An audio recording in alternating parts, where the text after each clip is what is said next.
so everybody's aware that they're being recorded. All right. So I'm still working through grading your research papers. I've gotten a few back to you. So I have not done the Walter Mitty ones yet. I'm hoping to get all of that this weekend. Okay, kind of knock all that out. But suddenly I've given myself a whole bunch of grading to do, and I went, oh, why did I do that? Not smart on my part. So let me tell you what I want you to do for this next one. Okay, and I have it written down as due tomorrow, but we can shift that to Monday. Although I know some of you have already done it, but we can shift it to Monday since Friday's not really a school day. I'll adjust that on the website. Okay. People have already done it. Yes. There are a few people who are like really bored and just want to get doing stuff. So I'm behind in like almost every class. Not like behind, but like I've got kind of my students fall in 3 categories. The first one is, I've done the work, give me more, give me more, give me more. Okay.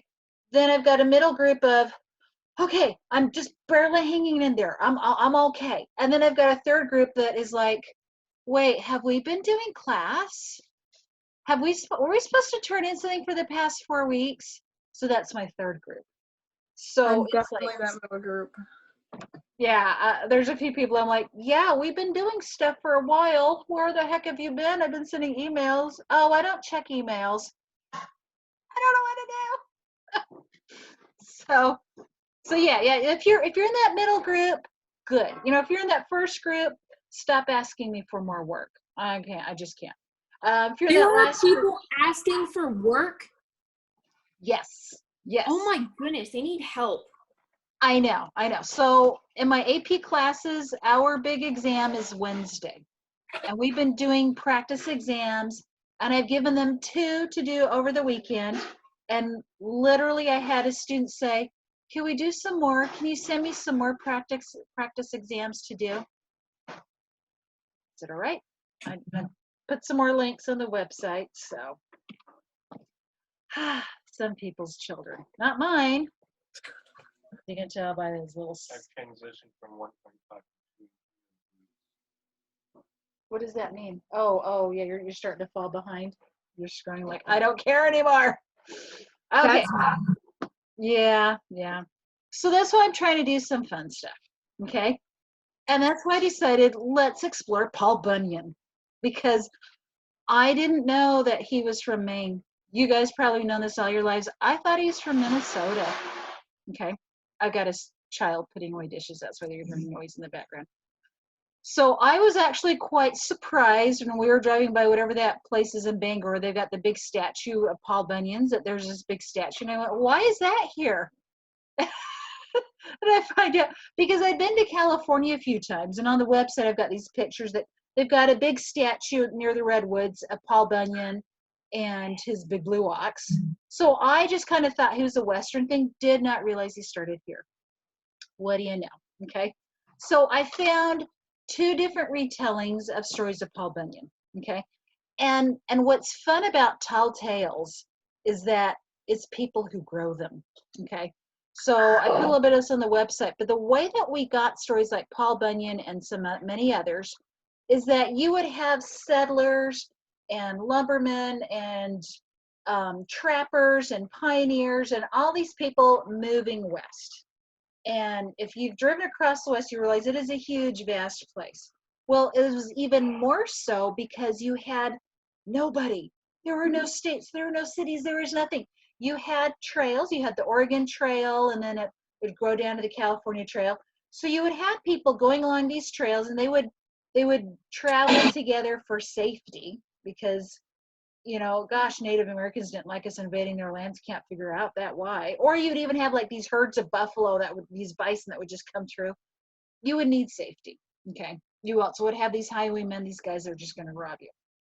So if you were traveling alone, you'd be really excited to find another group of people. And you would have a big campfire together, and you would sit down and you would share the news of, hey, what's going on in the world? And your news may be like a couple months old because that's the last time you had contact with anybody, but it was still very welcome. Oh, there's news. Okay, something is happening. So people would sit down at campfires, they would share the news, they would share new songs that they'd learned, new dances, and then they would start sharing stories. So once all the good news is out of the way, they'd start making up stories. And they would all say, oh, I heard about Paul Bunyan lately. Okay. And so they would add on to these stories, and everybody knew Paul Bunyan. And so he started off as, this little baby that was actually like 100-pound baby. Okay. And he's this big kid, and the stories would grow and grow. So somebody would tell their version of what they'd heard of Paul Bunyan, and then somebody would go, oh yeah, well, I heard that last time Paul Bunyan was spotted was he was doing this and this. So then they would add their story to it. So then the next campfire, a few days later, you got a new group. These people are taking the story that they had heard, and then they exaggerate it even more, and they add even more. And then the new group goes, oh yeah, well, I heard this about Paul Bunyan, and it would keep going. Okay. So these stories grew literally around campfires of people who were traveling. And so every time you find a version, it's going to be different. So I've given you 2 different versions. There is no one true story of Paul Bunyan, because obviously you've got hundreds of different groups all building on the same story. And that's what they did for fun. This was their entertainment. This was their fake news. Okay, fake news, but they knew it was fake news, so they were having fun with it. This was their entertainment. So I've got you 2 versions. This one talks about when he was a kid and how he grew up. Actually, we have time to read this one. I'm going to go ahead and read this one to you. Okay. Many years ago, Paul Bunyan was born in the northeastern American state of Maine. This is all news to me. His father and mother were shocked when they first saw the boy. Paul was so large at birth that 5 large birds had to carry him to his parents. When the boy was only a few weeks old, he weighed more than 100 pounds. Okay, so if you're wondering how the mother birthed him, no, it was, the birds delivered him. So, phew, good for them all. As a child, Paul was always hungry. His parents needed 10 cows to supply milk for his meals. Before long, he ate 50 eggs and 10 containers of potatoes every day. Young Paul grew so big that his parents did not know what to do with him. Once, Paul rolled over so much in his sleep that he caused an earthquake. This angered people in the town where his parents lived, so the government told his mother and father they would have to move him somewhere else. Paul's father built a wooden cradle, a traditional bed for a baby. His parents put the cradle in the waters along the coast of Maine. However, every time Paul rolled over, huge waves covered all the coastal towns. So his parents brought their son back on land. They took him into the woods, and this is where he grew up. As a boy, Paul helped his father cut down trees. Paul had the strength of many men. He was also extremely fast. He could turn up the light and then jump into his bed before the room got dark. Cool. Maine is very cold for much of the year. Oh, don't we know? One day it started to snow. The snow covered Paul's home and a nearby forest. However, the snow was very unusual. It was blue. The blue snow kept falling until the forest was covered. Paul put on his snowshoes and went out to see the unusual sight. As he walked, Paul discovered an animal stuck in the snow. It was a baby ox. Paul decided to take the ox home with him, put the animal near the fireplace, and after the ox got warmer, his hair remained blue. Paul decided to keep the blue ox and named him Babe. Babe grew very quickly. One night, Paul left him in a small building with the other animals. The next morning, the barn was gone, and so was Babe. Paul searched everywhere for the animal. He found Babe calmly eating grass in the valley, with the barn still on top of his back. Okay, side note, this would not be hard to spot. I don't know how long it took him to find a moving barn, but I think you would find that pretty quick. Okay, Babe followed Paul and grew larger every day. Every time Paul looked, Babe seemed to grow taller. In those days, much of North America was filled with thick green forests. Paul Bunyan could clear large wooded areas with a single stroke of his large, sharp axe. Can you see why this idea would appeal to people who are trying to clear land for their own farms? They're having to cut down the trees one by one, and then they're thinking, man, if Paul Bunyan was here, can you imagine how fast he could clear this? Oh yeah, one swipe and he could knock out an acre with one thing. So So you could see how they are just so bored, trying to chop down their own trees, going, if Paul were here. And then that's when their imagination would kind of go, like, how could I do this better? Who could help me? Oh, Paul Bunyan. Okay. Paul taught Babe to help with his work. Babe was very useful. For example, Paul had trouble removing trees along a road that was not straight. He decided to tie one end of the road to what remained of a tree in the ground. Paul tied the other end to Babe. Babe dug his feet in the ground and pulled with all of his strength until the road became straight. No problem. And again, you can see how settlers and pioneers and others will go, man, if this road were straight, that'd be so much better. Bet Paul Bunyan could have done it. How would he have done it? Oh, well, the ox. They would have tied it to the ox. Okay. You can kind of see how these stories originated based on those who were traveling west, the problems that they were facing. And so they kind of create somebody who could fix them. In time, Paul and Babe the Blue Ox left Maine and moved west looking for work in other forests. Along the way, Paul dug out the Great Lakes to provide drinking water for Babe. They settled in a camp near the Onion River in the state of Minnesota. Paul's camp was the largest in the country. The camp was so large that men had to have a week's supply of food when walking from one side of the camp to the other. Paul decided to get other lumberjacks to help with the work. His work crew became known as the 7 Axemen. Each man was more than 2 meters tall, so he's like 6 foot something, and weighed more than 160 kilograms. I forgot to look at how much that weighs.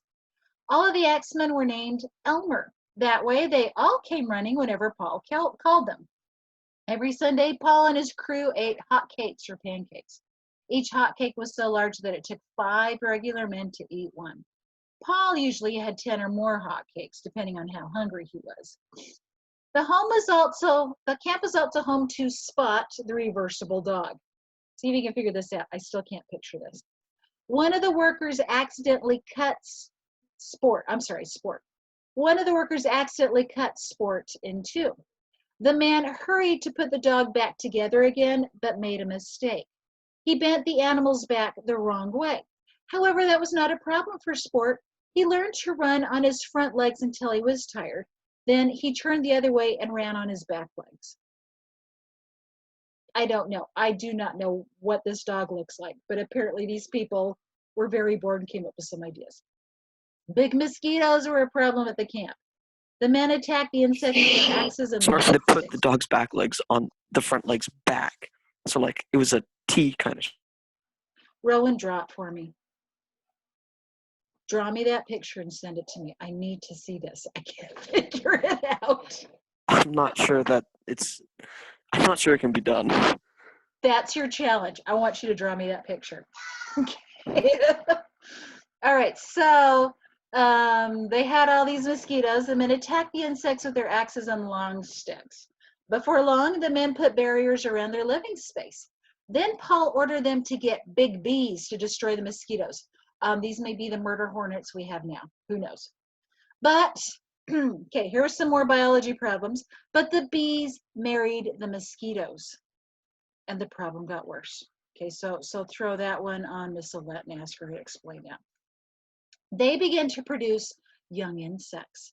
One day, the insects' love of sweets caused them to attack a ship that was bringing sugar to the camp. At last, the mosquitoes and bees were defeated. They ate so much sugar, they could not move. Okay. So Paul always gave Babe, the blue ox, a 75-pound piece of sugar when he was good. But sometimes Babe liked to play tricks. At night, Babe would make noises and hit the ground with his feet. The men would run out of the buildings where they slept thinking it was an earthquake.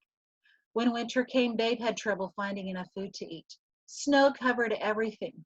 All the blacksmith solved the problem. He made huge green sunglasses for Babe. When Babe wore the sunglasses, he thought the snow was grass, and he ate it all. Before long, Babe was strong and healthy again. So just eat snow, people.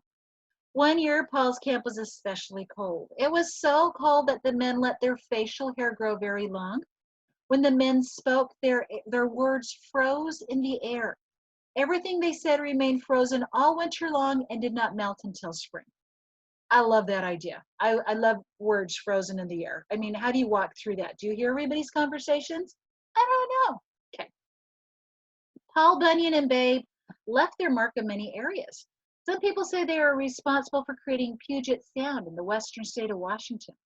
Others say Paul Bunyan and Babe cleared the trees from the states of North Dakota and South Dakota. They prepared this area for farming.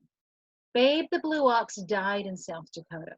One story says that he ate too many hotcakes. Paul buried his old friend there, and today the burial place is known as the Black Hills. Whatever happened to Paul Bunyan? There are a lot of stories. Some people say he was last seen in Alaska or even the Arctic Circle. Another tradition says he still returns to Minnesota every spring. It says Paul moves in and out of the woods so that few people know that he is there. Okay, so here's one version. Let me show you another one that I found. We're not going to read the other one, but I wanted to show you. It's kind of cute, you know. I'm looking at these and I'm like, oh, these are fun. So this one has pictures. Oh, it's got pictures. So you've got these illustrations of, apparently his parents put him in a cave to live in, and they gave him a giant sandwich and a kiss. How depressing is that? Okay, son, you can't live with us. Here's a sandwich and a kiss. Good luck to you.